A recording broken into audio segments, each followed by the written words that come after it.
Hello and welcome to another edition of Miles to Go. I'm Miles O'Brien.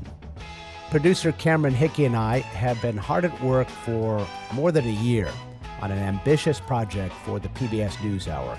We have been walking through the house of mirrors that is the world of online misinformation, fake news, if you will.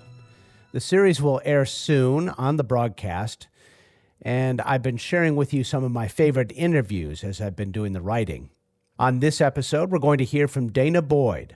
She is a principal researcher at Microsoft Research, the founder of Data and Society. She's also a visiting professor at New York University's Interactive Telecommunications program. Her research examines the intersection between technology and society. We sat down in her office in New York City, and she gave me a fascinating look at the roots of online misinformation. In 2008, a group of young people were really frustrated with Oprah Winfrey. They thought it was ridiculous that she was spending so much of her time focused on online predators. And they decided to mess with her. So they took to her online fora and they decided that they would get her to obsess over a new threat to children everywhere. A group of people who came together under the rubric of a teddy bear known as Pedo Bear as the ultimate form of pedophilia online. And they got her to talk obsessively on national TV about how this online group that had all these people coming together and that there were over 9,000 penises gathering to rape our children. And she literally says this on national TV. The internet erupted in pure laughter. They had been looking at ways of trying to hack the attention economy just because it was fun. My cohort was interested in hacking the security apparatus because we could. They wanted to find a way where they could mess with the media landscape to prove that they had control over language, that they could shape the public discourse. Because mostly they were teenagers, and they were frustrated with all these people telling them that they had no power, and they found a way to have power. So, I'm sorry, I didn't know this story. Tell me about this Oprah story. I didn't know this story. Yeah. Tell me about this story a little more. The attorneys general of the US were fighting MySpace as a major threat to children. Conversations about sexual predation were all throughout the news. Parents were panicking. They were trying to tell their kids that they shouldn't be online for fear that they may be abducted or harmed or raped by these, strangers off in the wind. And young people understood what the risks were online. They thought this was absurd. And they thought that this fantastical imagination of pedophilia was so disconnected from the realities of abuse that they saw. And they saw Oprah as the person who was leading the charge and getting parents all anxious. And so this was a teenage-driven, messing with the media just because they could. This wasn't the only one, though, right? Time magazine arrogantly said that it could tell you the most popular and important people in the world. They would print the 100 most important people. And it was an online poll. That's a terrible idea. So what did people do? They were like, okay, we can game this, right? And they started messing with it, trying to shape what was on the list. And Time magazine arrogantly came back and said, we see you, you will not be able to win at this. We are going to make ourselves bulletproof to all of your manipulation.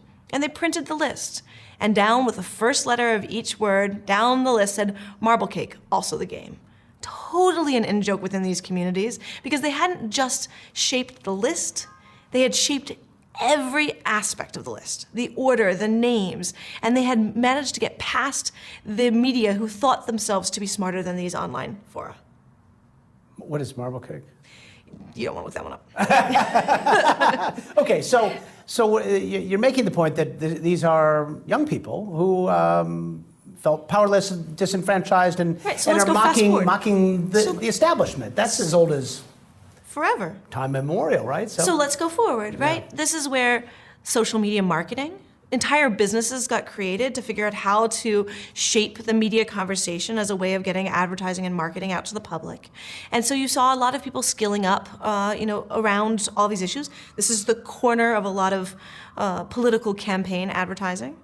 We saw, political actions start to unfold, which is to say, everything from Occupy Wall Street to WikiLeaks and Anonymous to questions of Black Lives Matter, all knowing how to shape conversations online. What was notable is that each of these campaigns, people learned. People became more sophisticated. They found new ways to route around whatever the new technologies were. They knew how to Google bomb in order to, shape what was going to be popular when you did specific searches. You fast forward a bit when things start to get much more serious. And I would argue that the turning point is an incident known as Gamergate. Gamergate is a point in time where a series of horrible interpersonal dynamics blew up into an intense conversation about the role of women in online gaming. And the radical extremes were, for some people, it was a question of ethics in gaming journalism, and for other people, it was a question of harassment or other forms of serious abuse. And this whole thing erupted across social media where it became hard to tell what was real. And what we saw unfold during Gamergate was a strategic use of irony and ambiguity. You couldn't tell if something was a joke or if it was a real attack, if something was, egregious racism or anti-Semitism, or if it was just kidding. And that kind of slipperiness was very strategically mobilized and weaponized during this period. And a lot of us who were online were sitting going, whoa, this is not a pretty turn. What is the implication of this? But for most people in the public, it was about gaming, and they didn't have any understanding of what the implications would mean fast forward. So here we are in 2016, and the same networks of people who were trying to hack the attention economy for fun, who were trying to use it as a tool to go after other people, who were engaged in conspiracy theories, who had some radically extreme viewpoints on race and gender. They were all in an environment together, a melting pot, if you will, and with a whole set of really powerful skills when they saw a reality TV star start to run for president. And that's pretty funny. That's pretty interesting. And so it was fun to create spectacle. It was fun to just make him the center of attention in every online forum because it was ridiculous that he was running, at least from their point of view. By the summer of 2016, there were a lot of other actors involved, people with much greater agendas, people with a lot more money, people who are much more sophisticated at using these tools. And because many of these online forums are completely anonymous, it's difficult to tell who all was there and who all was pulling what strings. Because what you see in these online environments is that a spark gets lit and it either fades out and goes away, or a bunch of people jump in and they say, hey, let's run this as a campaign. And those campaigns can get very sophisticated. So we've gone from teenagers making fun of Oprah somewhere through Estonia to Moscow, or some route like that. The big players, the state actors, the well-funded ones were taking notes off the teenagers? Is that how it happened? Yeah, everyone was paying attention to the teenagers. Every state out there was paying attention to them. The US was paying attention, foreign states were paying attention. We've all had different ways of using information as part of our political agendas. Every state has. The United States has made it such that we go out and try to sell the story of America around the world, and we've done that for decades. What's notable about Russia, and one of the reasons why Russia is something that so many people are paying attention to, is that their strategy has long been to make it so that people don't trust the information landscape, to make people doubt everything that they see. What's powerful when you live in a highly saturated media landscape is that you can mess with people's perception, not by affecting each story or using a story as a traditional propaganda message, but by making it so much that you're not sure what is real. And when you start to distrust the media landscape and you look around to self-investigate, and content has been set up for you to find different frames, alternative frames, they suddenly become appealing. So in a landscape of distrust, you find things that match your worldview and off you go? Is that it? Or you're open to start questioning things in a new way. So take, for example, a non-political topic. Every time the CDC puts out a report that there's no correlation between autism and vaccination, more of the public believes that there is a correlation. Why? Well, first, a large number of people don't trust the media landscape. Doesn't matter which entity we're talking about. So they go online and they start searching autism vaccination. There's a lot of content about autism vaccination that tell supposedly both sides of the story. A lot of that content leads you to then start asking questions.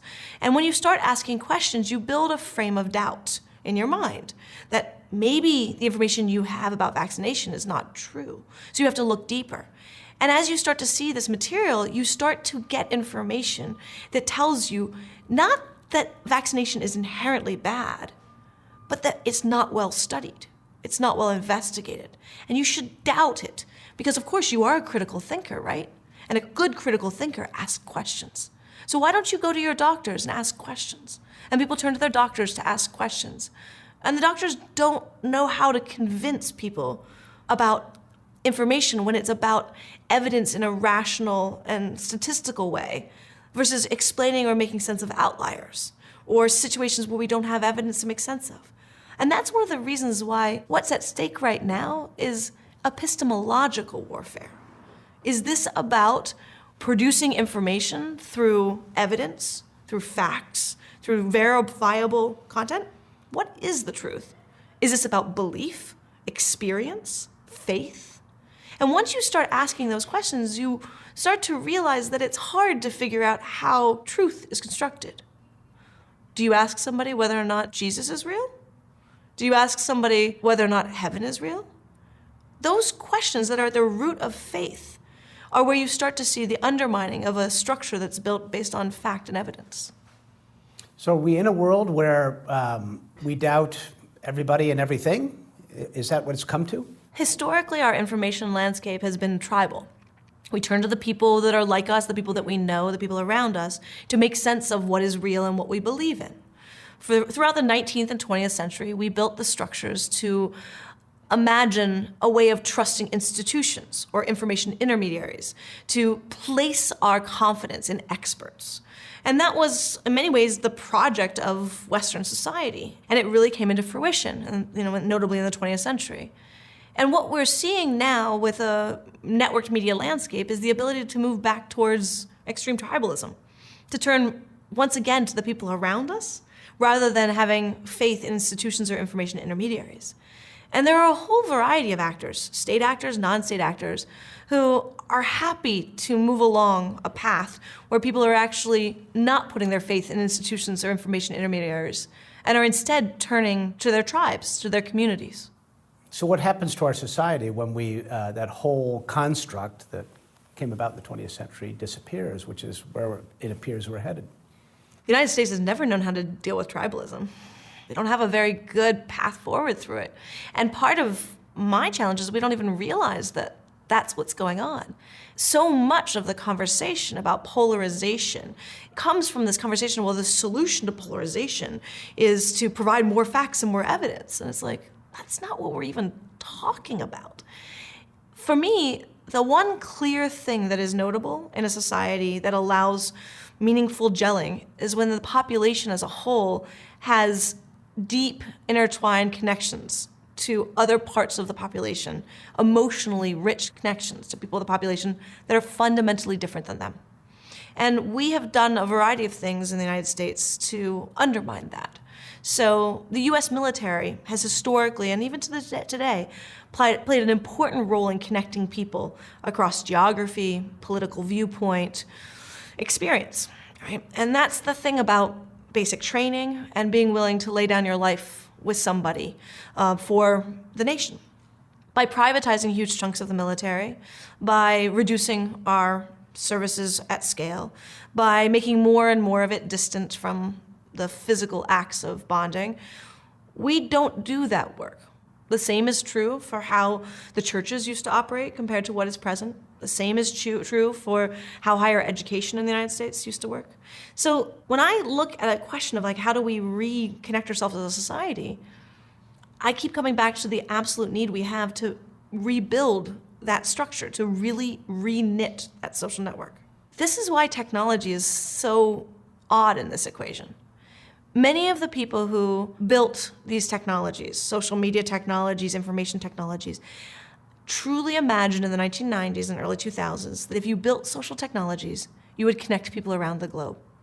They couldn't fathom that their tools would be used to magnify polarization, to magnify tribalism. And I think that's the strange moment that we're in today, which is that everybody's sitting here going, what hath we wrought? What's happening in our society right now as a result of this? We have dichotomous narratives happening right now. Statistically, we are more likely to live for a long time than ever before in history. We have higher level of wealth than we do in history. And yet at the same time, our perceptions and experiences of inequality are also significantly greater than they've been in decades. Our fear of all sorts of things is also significant. Perhaps not as significant as during the height of nuclear anxieties, but still notable. And so we don't trust each other. We don't see ourselves as part of a whole system. And you see that playing out certainly in American politics. The conversation about taxation and dismantling government often comes back to, why can't I just focus on my local community? I'll go to my church to get health services. Why should I go to the doctors? Why should I have to pay money to be a part of this? And so when I look at our information landscape, I struggle because the news media has a special place in the American social imaginary, a place of providing information to connect us and gel us. But fundamentally, modern day news media is primarily a business. And the vast majority of the media ecosystem is financialized, taken over by hedge funds and private equity, forced into figuring out how to not just make money, but have to make more money per quarter than they made in the previous quarter. And that's what it means to be financialized, where it's about return on investment, not just sustainability. And so the handful of folks who are there providing a public media ecosystem are forced into a broader conversation of which public are they a part of and how are they lumped together with a business that has been fully financialized. There's a question then of how much you trust any of this information. 24/7 news, thanks to CNN, back in the late 70s, have put us in a position where we have to find something to talk about. We're competing news media with every form of entertainment media, with everything that's out there for attention. And so salacious headlines, which have been the cornerstone of news media for forever, have reached a whole new level of high-pitched voice, only further magnified by the fact that those news headlines shape Google search engines, shape Facebook and social media.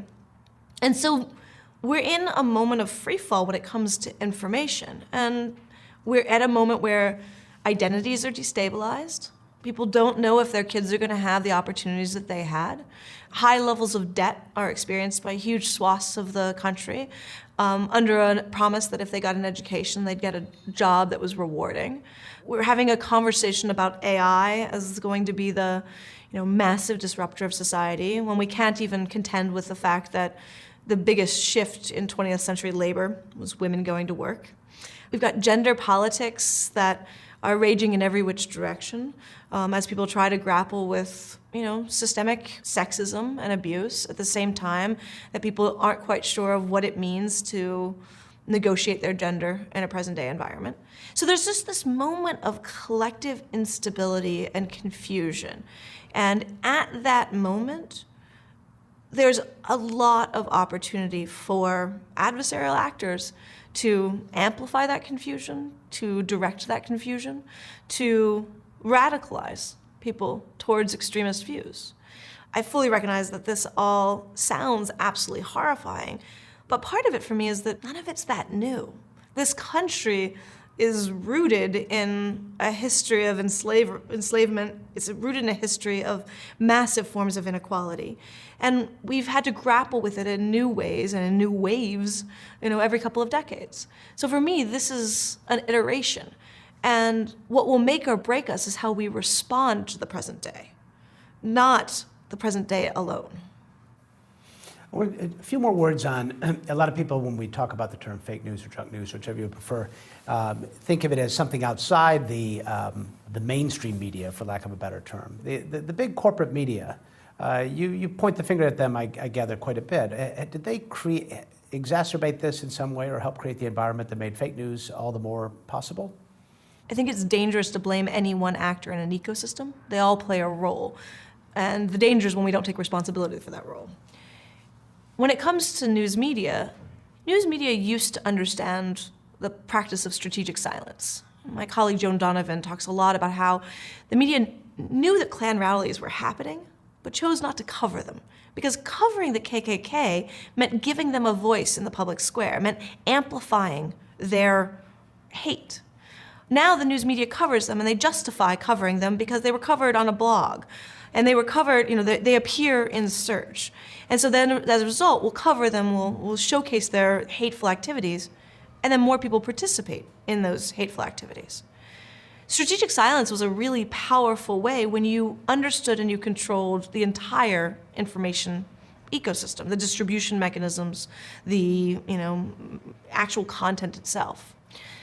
Ryan Holiday wrote a book called Trust Me, I'm Lying, where he talked about how he could get tons of free advertisements for his clients of different forms. He would get blogs to pick up a story that he would usually make up. It was totally fabricated. And then he would get the news media to cover the blog covering that story.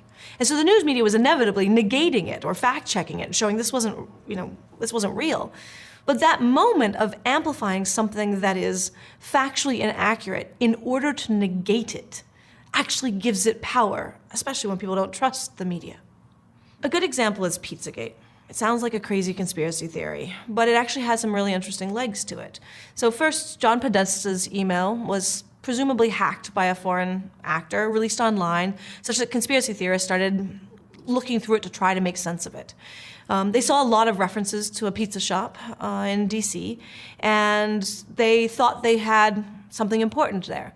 The connection to pizza shops seems alien to people who don't study trafficking, but before the internet, people used to call up people who were sexually abusing children and ask to abuse a child by referencing different kinds of pizza toppings. So it kind of made sense if you knew anything about sex trafficking.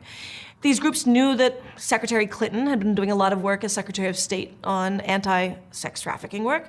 They believed that she was doing so because she was trying to cover her husband's activities and the activities of her AIDS husband, Anthony Weiner. And so they thought they had a smoking gun. It was absurd. It made no sense. And it wouldn't have gotten traction if it wasn't for a whole variety of people performing it as real in order to get the news media to negate it. And the news media did exactly what it was expected. They picked up this ridiculous conspiracy story as something that was flowing around through conservative ecosystems to negate it. And what they did? They motivated hundreds of people to go and self-investigate what was really going on at this pizza shop, to see with their own eyes true critical thinking. One showed up with a gun, and all of a sudden it became yet another loud news story, such that to the day, we still see constant conversations about Pizzagate being real. The news media, in its current instantiation, feels like it needs to cover anything that's being talked about in the public, feels that it can negate a story just by talking about it. It's not doing that work. And as a result, even trying to negate a fake story actually produces the successful fake story far more than anything else. It also does a lot to shape our gaslighting. Take what's going on with Russia. I bet that the Internet Research Agency bought those 3,000 ads. There's probably a variety of other firms that we haven't yet identified. To the best we can tell, those ads on Facebook, which are a drop in the bucket of Facebook ads, were one of many things that flew by for a variety of people that they probably didn't notice because it probably confirmed their worldview, or just, was a mess because you just didn't know what to make sense of the content. The content had nothing to do with Russia. It was just making people more fed up with the media ecosystem. Wasn't alone. But then, of course, people reasonably started to investigate. Journalists felt the need to investigate. Congress felt the need to investigate. There's been a nonstop march of how much influence has Russia had in the election. The news media gave them that influence. It made it so that their voice was louder than anything else. It also created a voice that suggested to every person who voted for Trump that their vote was not real, that they were being told by the elite establishment and by the world of journalism that they didn't actually have agency, that they were entirely corrupted by Russia. So, ironically, the media's coverage of the Russia story has done a lot more to polarize the country than any of those ads on Facebook. All of this in the context of corporate profit-driven media, the ratings go up through all of this, don't they? Absolutely. CNN was the first to give Trump a lot of attention. It's been good for business. It's totally good for business. There's no doubt Facebook and Twitter are profitable companies, and they profit off of the distribution of content. They profit off of advertisements. But so does the news media. And so we need to think about them as an ecosystem. And they're also not alone. I mean, at this point, I would argue that Congress is a business, right? There's a lot of money to be made off of an election. There's a lot of money to be made off of running a presidential campaign for 2 years. Is this really good for America? By the time we hit an election, everyone is exhausted by the speculation and the drama and then this, that, the other. So many people are just checked out, right? And that's not the governance that we imagine ourselves doing. We think we're making the public more informed. We're engaging them with the news of the day. But it's such a level of information overload and psychological exhaustion that the result is that a huge chunk of the population feels safer and healthier just walking away from paying attention at all. And that really deeply concerns me, because that's not how we build a society or govern ourselves. When we look at this problem on a superficial level, it's easy for a lot of people to just blame Facebook. How big a player are they in this? From my perspective, the biggest thing that Facebook did is give people what they want. And what they want personally, individually, isn't always what's good for society. We go online, we choose our friends. Those are the people that are like us. We block or mute the people that we don't really want to pay attention to, our crazy uncles. We click on and like the stuff from the people around us. And Facebook's algorithms are trained to keep giving us the content that makes us happy, the content that we want to return to every day. And that shifts for different people. But that's not the hard-hitting news about the devastation happening in Syria. That's not the detailed analysis of what climate change is going to look like for our grandchildren. It's the stuff that just sort of makes us feel proud and engaged and happy and joyous, or the things that make us angry and pissed off that confirm our worldviews. And that's a weird thing about Facebook. It is a business. It is a business serving consumers.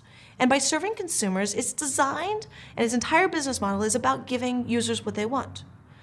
So then, what is their role with regard to society?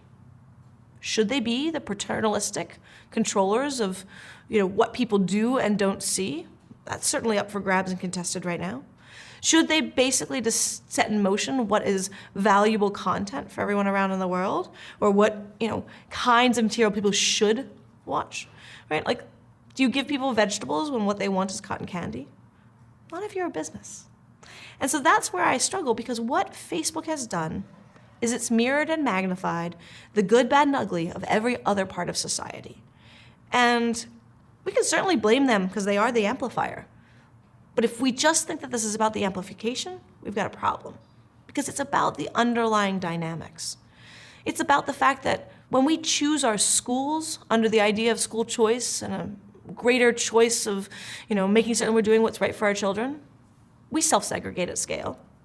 It's about the fact that when we decide to, choose what news to watch or what to pay attention to, we self-segregate. When we decide how to build teams in our workplaces, our default is actually to build homogenous teams of people like us. Self-segregate. So Facebook is a reflection, but Facebook has tremendous power. Power that it probably maybe never anticipated it would have. That's true. And with that power comes responsibility that a corporation might typically not have, you think? Is that a fair thing to put on a private corporation that is in, as you put it, in the business of getting people to like what they see and come back? Do they owe us more? I don't know what Facebook's moral responsibility should be. Right now, they make decisions unilaterally. They get advice from a variety of different people to try to decide what should be their norms in different jurisdictions and globally, to decide what is right and what is not. And it's reasonable to be wary of a unilateral decision made by a single company sitting in Silicon Valley. So what's the alternative? Some people argue they should be making policies based on democratic interest. Okay, democratic of their entire population, or democratic of the West, or democratic of the United States, or whose democracy? So if we say democratic of the entire globe, one of the first things that will be axed is LGBT-related content. That goes against my values.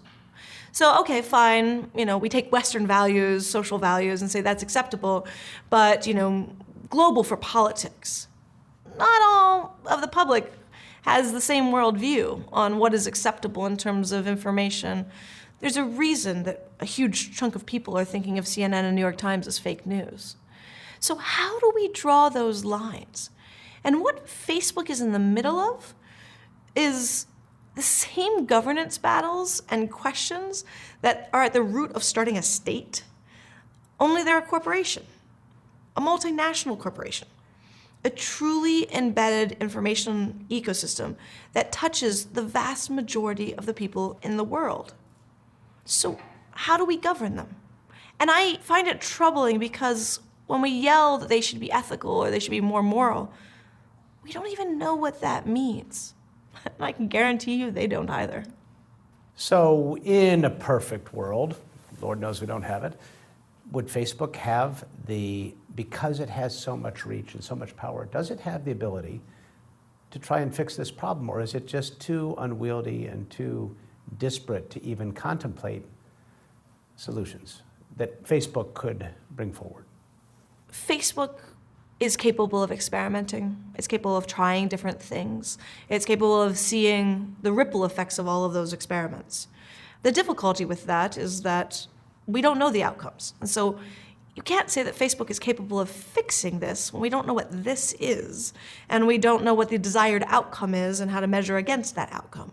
And on top of that, any fix to society is a series of experiments. What is policy, right? Laws are set up as experiments on the public to try to find ways to address whatever socially fraught issue we're facing. So Facebook is in a strange position because it has become a quasi-government in an environment where we don't have a way of understanding that. We certainly don't have a global governance structure that could regulate that. It's not clear that we'd want that. So, I think that Facebook is in a position where they're going to have to try a variety of things. And one of the outcomes that a lot of people want is for them to just be gone, right? To disappear, to no longer exist. Use monopoly, block them, stop them. Very Western-oriented governing structures. And, okay, so what does that do? There's going to be another Facebook. This isn't the last company. Okay, so we bring down the whole of the internet. Really? There's a lot of amazing advances that we've had. The irony for me about all of this, following World War II, the Allied powers came together and said, the way we're going to stop World War III is by making us so globally interdependent on each other that we have to make our financial ecosystems indebted to one another. We have to be so entwined that we can't possibly bring each other down. Facebook is the very clear outcome of 50 years of that form of capitalism. It's a very logical outcome that, of course, it's going to build a structure that, in effect, is a new form of governance. But we're not equipped to deal with it. So they're not solving any problems for us, are they? They can't. They can only experiment. Facebook is made up of people, just like governments are made up of people. Facebook is looking down the barrel of broader societal problems that long predated Facebook. Questions of inequality, questions of hatred, questions of tribalism. We haven't figured out how to solve tribalism anywhere. No government has figured that out as a long-term project. So why should we expect Facebook to be able to solve what we couldn't solve in other environments? They sure can experiment. They can try different things. They're not going to solve the things we can't solve elsewhere.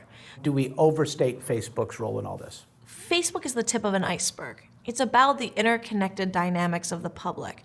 It's the fact that Facebook mirrors and magnifies. Facebook amplifies. Facebook makes visible things that are going on. And so it's not so much that Facebook is the primary or the most powerful actor. It's that it is this strange actor that has amplified and connected all these things that always had existed. And that's what makes it to be such a strange governing body at this moment, because it's connective tissue. And what is a nation state? A nation state is connective tissue, right? Connected by land, connected by values, connected by language. This is a different version of connected tissue. And I don't know that Facebook will be around 50 years from now, but I'm hard-pressed to imagine a world in which we decide to blow up the internet. And so the idea of being able to be globally connected to information, to other people, seems like something that is with us forever, even if its current instantiation in the form of a company called Facebook is not the long-lasting version. So recently they changed some policies on their news feed, which actually takes some of the corporate media out of the mix and allow more of a reflection of what your friends are saying. Is that a solution in your view in any way, shape, or form? That's an experiment. And this is what I mean. It's like none of these are about it being a solution.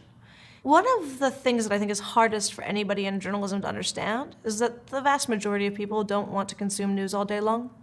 They're not that interested in it. And what they wanted out of Facebook was, first and foremost, connecting to the people that they know and they love. Their friends had started forwarding them tons of news content. They respond and react to that news content, and so they sent signals to Facebook that this was important. One of the funniest pieces about it is that Facebook can't tell the difference between a love signal and a hate signal. So people were hate forwarding content, and Facebook was like, "Oh, you seem to like that content. Let me give you more of it." And, one of the things that they consistently heard in all of their user studies is that people were exhausted by the news media and really wanted less of it. They wanted to hear less about Trump in their newsfeed, one way or another. And give me a newspaper that doesn't put Trump on its front page right now. Right? Every day, like clockwork. And so how do you select out of it? So what Facebook appears to have done is to say, we are going to prioritize the content, including the news media content that is shared by your peers and by your network. We're going to downweight the content that is a part of the Facebook pages that you've subscribed to. Because what they had done is upweighted the Facebook pages, saying that if you've subscribed to them, you clearly want that even more than your friend stuff. Now they're changing the equation. We don't know what it's going to look like. We don't know how people are going to be dealing with it. But Facebook, again, as a business, designed and monitored by its ability to give people what they want, has heard loud and clear from its users that they don't want to be flooded nonstop with news. They want to see baby pictures. It's interesting, though, that the corporate media has been so vocal about the critique of fake news, and part of the solution in this case is Facebook downgrading corporate media in news feeds, and in a sense punishing them with fewer sets of eyeballs for the problem that they claim they're not a part of. Does that make any sense? Does that question make any sense? Yeah. I mean, there's a bit of irony in all of this, I guess. The news loves to write about the news. It loves to write about its business problems. It loves to write about its, relationship to other folks. News media as a business has been in bed with social media for quite some time. Left unchecked in this dark, dark place you've taken us. Sorry. Well, sometimes the truth, sometimes we want it to be fake, right? Put it that way. So, unicorns and kitties. Where are we headed if this is unchecked? What is the natural conclusion, outcome, trend that you see that is worrisome or otherwise? The natural outcome of where the current ecosystem leads us is towards hyperpolarization that historically doesn't end well. It results in warlike tendencies, if not outright civil war. I think the question for me is whether or not we can recognize our own cultural complicity in this. This will require all of us to recognize that we want to be a part of something collective. And to get there means that we need to actually have empathy and understanding for where other people are coming from. We need to appreciate their worldview, not as something to laugh about or cackle over, but as something that is completely legitimate, coming from where they're coming from. And that goes also hand in hand with recognizing our own biases, our own fallibilities, our own assumptions. Gillian Tett said something very interesting to me when we were talking. She said, in elite establishments, whether we're talking journalism or academia, we pride ourselves in the ability to control language, to have mastery over how we communicate. We've turned that into a profession, and we reward people for their communication skills. And for a huge swath of the population who has not prioritized that as their primary skill set, who doesn't judge people based on their linguistic capabilities, there's a tremendous amount of condescension from what they see as journalism and academia and other elites towards their use of language. And so when a president says shithole countries, and the entire news establishment, goes into uproar discussing about whether or not we can talk about that term on news, whether or not we can recognize or accept this, how horrible it is that people think this way. When a majority of the population sees that language coming out of our president and says, he's just one of us. He's flubbing over language, we flub over language, it's no big deal. And a form of hatred emerges towards those who assert their power through language. It's also one of the reasons why the online fora that I study are so interesting, because they've mastered a different kind of linguistic skill set, one that Whitney Phillips talks about as involving irony or ambiguity as a strategic tool. Because nothing tears down a journalist or other elite who prides themselves in linguistic control than irony or not being able to tell what something means in the first place. That's just befuddling and confusing and frustrating. And so it's a form of, true rebellion. So for me, the next step to being able to address any of this is going to require empathy and serious forms of self-reflection. And if our news ecosystem can't self-reflect, I don't have a lot of faith that other parts of the elite establishment will be able to do so. And I worry because one of the things that I see among those who share my political views is that there's a desire to play a blame game. We want to blame capitalism. We want to blame corruption of politicians. We want to blame tech industry. We want to blame everyone else. The problem often, as with most things, starts with us. So, toss me a bone. Give me something good. Is there anything you see that's happening that might counter some of these trends? There's nothing like an existential crisis for a lot of people to suddenly get involved, start engaging, trying to figure out what's going on. And there's a lot of young people right now looking around and going, what is this world that I've been brought into? And one of the things that I'm a firm believer on is that you have to focus on the long term, not the short term. If we're focused on a short-term fix, we're going to be sorely disappointed. If we're willing to look long-term, if we're willing to see people taking actions, learning, trying to make sense of this world, trying to figure out what they can do, then I get hopeful. Because the first step is always becoming aware of what's going on. And I think we're partly there as a society. We're not all there at all. But I think it's going to hurt for a while in order to get there. So my hope is to help provide different kinds of information, different ways of understanding what's going on, to galvanize more people to try to make a difference in their small corners of the world so that we can collectively start working together. And I actually think that if we're willing to tackle this as a large problem, there's a lot of good things that can come from that. But addressing societal issues is equivalent to a moonshot. It's not something that's just going to be done by one quick policy fix, one quick regulation, one quick, company change. It is a fundamental question. And I have a lot of faith that we can get there, but I also have faith that it will take a long time. Danah Boyd, thank you. I sure learned a lot, and it's not a very pretty picture, is it? But we can't fix big problems without fully understanding them first, right? I'll keep you updated on the upcoming series that airs on the PBS NewsHour. Stay close to milesobrien.com for that. While you're there, sign up for our newsletter. I think you'll find it interesting. And one favor to ask as I sign off. I'd appreciate it if you would rate this podcast. This is all pretty new to me, and I'd really like your feedback. Nothing fake, please. Just the truth, unvarnished. I'm Miles O'Brien. This has been Miles to Go. Thanks for listening.